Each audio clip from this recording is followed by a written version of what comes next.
Assalamualaikum warahmatullahi wabarakatuh. Perkenalkan, nama saya Gina Lafafa dari mahasiswa budidaya perairan Fakultas Pertanian Universitas Muhammadiyah Makassar.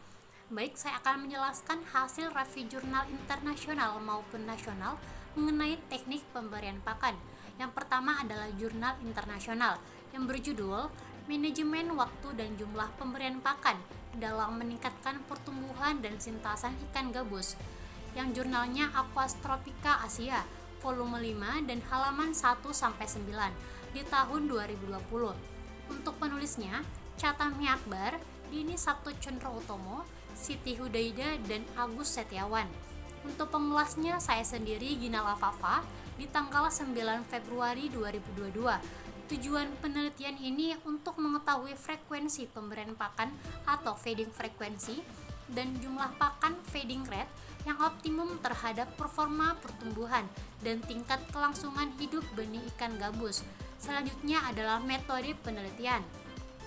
Penelitian ini dilakukan dengan metode rancangan acak lengkap faktorial yang terdiri atas dua faktor perlakuan, yaitu dosis pakan atau feeding rate dan frekuensi pemberian pakan atau feeding frekuensi dengan masing-masing 3 kali ulangan. Untuk hasil penelitiannya menunjukkan adanya interaksi pada nilai laju pertumbuhan, berat mutlak, dan retensi protein. Faktor tunggal berupa feeding rate memberikan hasil yang signifikan pada nilai kelangsungan hidup dan rasio konversi pakan. Hasil penelitian menunjukkan bahwa manajemen pakan dengan feeding rate 7% dengan feeding frekuensi 4 kali per hari memberikan hasil terbaik dalam pertumbuhan, VCR, dan efisiensi protein pada ikan gabus.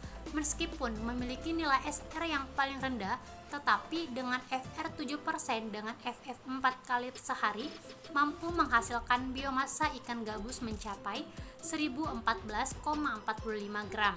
Untuk kesimpulannya, selama pendidikan benih gabus, sebaiknya diberikan perlakuan feeding rate sebanyak 7% dengan feeding frekuensi 4 kali per hari yang dapat meningkatkan pertumbuhan dan tingkat kelangsungan hidup benih gabus. Selanjutnya yaitu jurnal nasional yang berjudul Pengaruh Manajemen Pemberian Pakan Terhadap Pemanfaatan Bioflok untuk Pertumbuhan Ikan Bandeng, Jurnal Usman, volume 6 dan halaman 433 sampai 445 di tahun 2011. Untuk penulisnya yaitu Usman, Netje Nobertin Palindi, Inang Haris, Dedi Jusadi, dan Edi Supriyono. Untuk pengulas, saya sendiri, Gina Lafafa, di tanggal 9 Februari 2022. Tujuan penelitian untuk meningkatkan pemanfaatan bioflok sebagai makanan ikan bandeng melalui pengaturan dosis pemberian pakan. Untuk metode penelitiannya, perlakuan yang dicobakan adalah ikan uji dipelihara dengan bioflok tanpa diberi pemberian pakan buatan, bioflok tambah pakan buatan sebanyak 2,5% per hari, bioflok tambah pakan buatan sebanyak 5% per hari, pemberian pakan buatan sebanyak 5% per hari tanpa bioflok. Untuk hasil penelitiannya, hasil penelitian menunjukkan bahwa ikan bandeng ukuran awal rata-rata 1,6 gram yang hanya diberi bioflok dapat tumbuh dengan laju pertumbuhan 1,82% per hari. Namun, laju pertumbuhan ini masih lebih rendah dibandingkan yang diberi pakan buatan 5% per hari, yaitu 2,01% per hari. Tanpa memperhitungkan jumlah pemberian molase, ikan yang diberi pakan buatan sebanyak 2,5% per hari dalam media bioflok dapat meningkatkan efisiensi pakan sebanyak 58,5% dan efisiensi pemanfaatan protein sebanyak 59,2%. Kandungan tan, nitrit, dan oksigen terlarut dalam media budidaya cukup baik bagi pertumbuhan ikan bandeng. Selanjutnya adalah kesimpulan.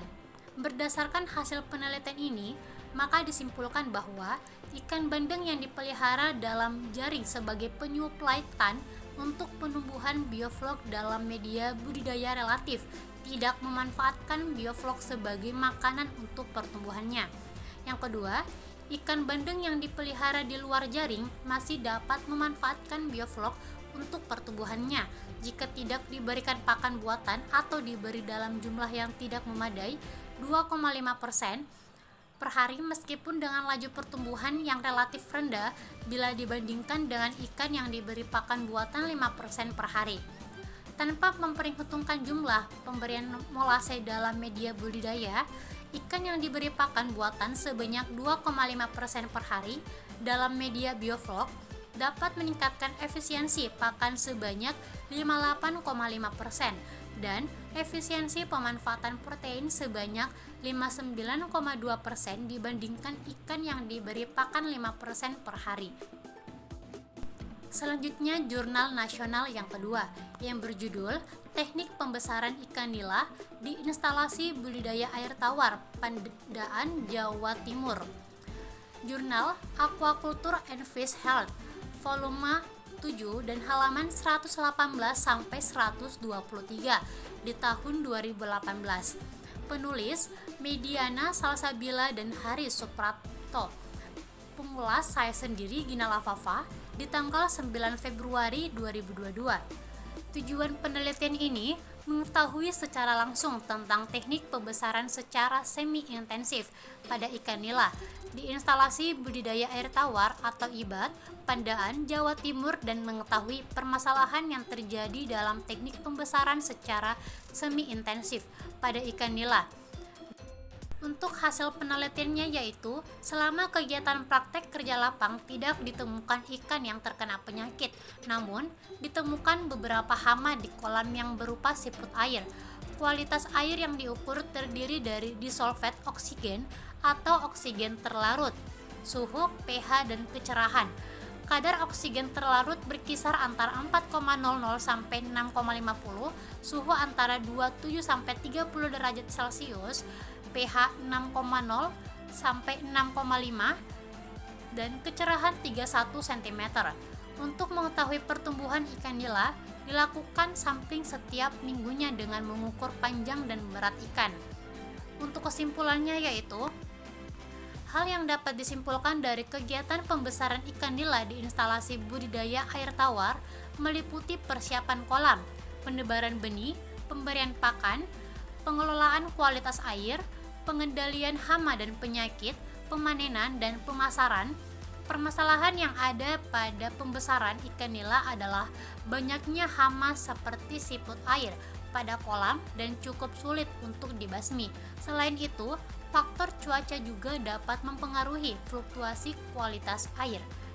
Baik, sekian dan terima kasih. Itulah hasil dari penjelasan review jurnal internasional maupun nasional mengenai teknik pemberian pakan.